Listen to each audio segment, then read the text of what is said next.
years after its release, Genshin Impact has boomed all across the globe as a gacha phenomenon. It is still as big as ever with their vibrant character designs and open-world exploration elements among many other things. But upon the horizon, another new big game developed by Hotta Studios, a secondary company to the bigger Perfect World, comes Tower of Fantasy.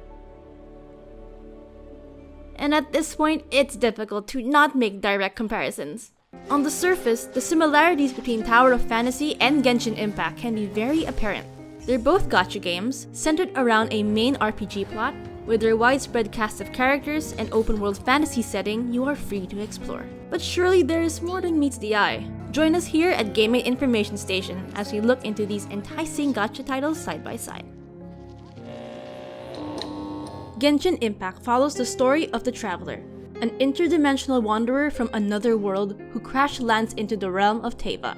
Alongside your faithful yet clingy partner Paimon, you journey all across the map to find your lost sibling. Wait! Give my sister back! Genshin is rich in its fantasy setting, celebrating influences from various cultures as shown in the thriving and vibrant cities of Mondstadt, Liyue, Inazuma, and the incoming Sumeru. In contrast to this, Tower of Fantasy takes a more cybernetic post-apocalyptic flair, where we see settlements like the Asha Shelter and Banges, sheltering many city folk who are striving to survive the toxic Omnium Plague or those who are advanced in their technology like Hykros. Experience the world through the eyes of an amnesiac protagonist looking for... Wait, have I met you somewhere before? Tower of Fantasy embraces what a post-apocalyptic space cowboy anime would look like as an open-world RPG gacha game. The areas look lived in, walls fortified by salvaged metal scraps that give off that dystopian vibe.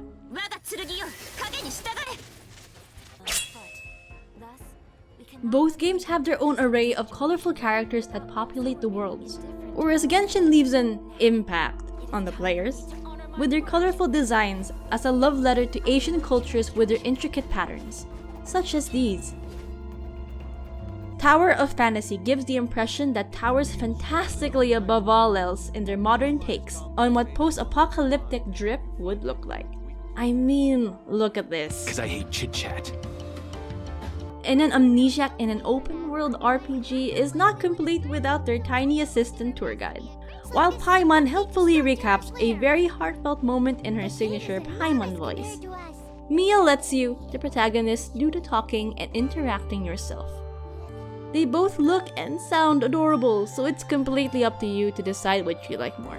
Genshin has cool looking characters that you can cycle through while you play, and while Tower of Fantasy is limited in that regard with the Simulacra system, where you can use your character or a soul of the wielder of a weapon you have. Are we starting a new journey? You can go really in-depth with how you want your protagonist to look like. Fallen leaves. Genshin offers an open-world exploration system filled with scenic landscapes and vibrant cityscapes. You are free to roam anywhere to your heart's desire. While wide and expanded, however, traveling can be a problem if you have not yet accessed an area checkpoint for fast travel. The world of Teva is truly vast, and getting from one place to another more unfamiliar one can take a lot of time and patience to go through. Tower of Fantasy is similar in the aspect of scenic views, landscapes, and an open-world environment with activities littered throughout. There are some hyena camps or interactable environment elements and secrets to uncover. Traversing through the difficult and mountainous terrain is made easier through multiple mobility options provided by the game. From jetpacks, hover drones, cyberpunk motorcycles, to whatever this is. The game provides options to freely move around. Did we also mention that there are air dashes in the game? On their end, Genshin's battle system consists of creating a party of 4 to engage in real-time action-based combat. Each playable character corresponds to their own element, also known as visions, and have their own personal special attacks and skills to make the playing experience unique beyond the usual hack and slash. While the Traveler stays master to the sword, every other character wields one preferred weapon of their choice, like swords, claymores, and polearms for close-range melee, bows for far-range melee, and catalysts for arcane attacks. Characters, weapons, and artifacts can be collected through the gacha banners that change seasonally. Tower of Fantasy, on the other hand, handles combat fluidly. You can perform combos from your usual attacks into your launcher and continue your combos in the air. In the air? Did we mention again that they have air dashing in the game? Equipped up to 3 different weapons and switch between them, with their own unique kits in your loadout as you activate their charge abilities after triggering Fantasia. A dodge that, when performed correctly, slows down time and charges up your weapons. Similar to Genshin Impact, there are elements as well with their own uses, such as damage over time through fire, or paralysis and freeze through volt or ice, but no elemental reactions.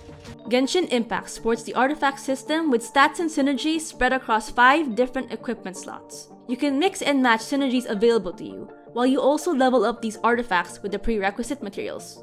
The same can be said for Tower of Fantasy, but instead of equipping them on the character, you modify your weapons with mattresses.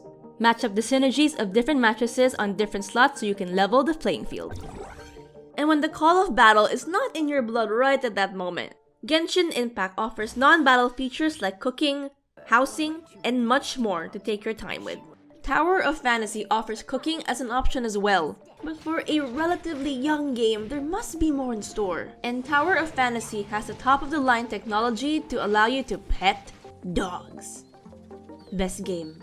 Game of the year. There's no question how great this game is. Look at this good. Talking about these gacha games wouldn't be complete without talking about their gacha. Both of these games have their usual standard and premium banners, and specific ones for materials and weapons, where you get your guaranteed 4-star or SR every 10 pulls. They do differ in their pity timers, Genshin being 90 pulls and Tower of Fantasy being 80. You can see how many pulls you've done so far in your history, or you can just check this progress bar. Since Genshin Impact has been out for 2 years, a lot would say that the premium currency has dried out, and it is significantly more difficult to save up and pull.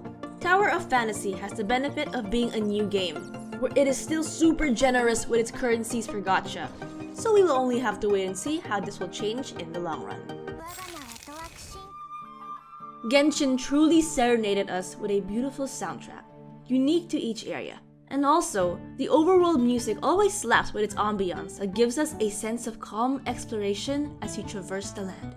The cast is bedazzled with a string of talented voice actors, but of course we can wish the writing can give more justice to these talents. Tower of Fantasy does not sleep on its soundtrack as well. There were certainly headbanging moments in the music, and they do fit the cities that they were played in.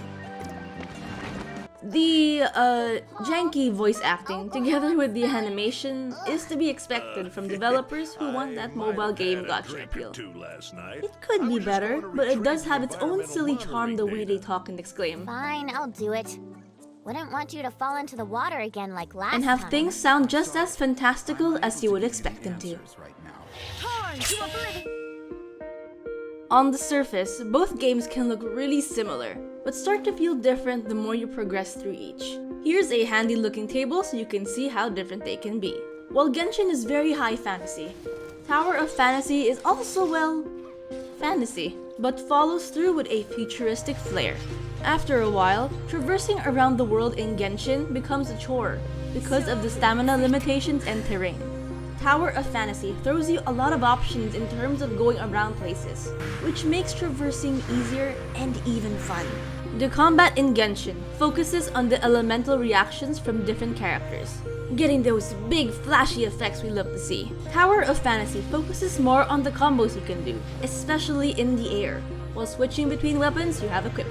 While the Genshin pity resets when you get that rarity, Tower of Fantasy does not, so you can still hit that guaranteed SSR after 80 pulls, even if you got them way earlier. Genshin focuses its stories on the traveler and the people you meet, while Tower of Fantasy, on the other hand, has emphasis on your own character that you can create.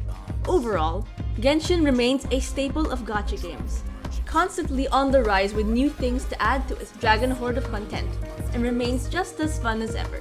The game keeps things digestible for a grand audience, and for as long as it's been going, it works.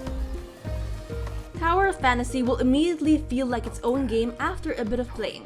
With its own twist and additions to existing systems, it's definitely worth looking at if you're a fan of the genre. While these two games hold some similarities with each other, we here at GameAid believe that both games have something to share with everyone, and you can switch up the game to play each time to test that sweet RNG out. Thank you for watching. For more video game content like this, click that subscribe button. That's it for now, gamers, and we'll see you on the next one.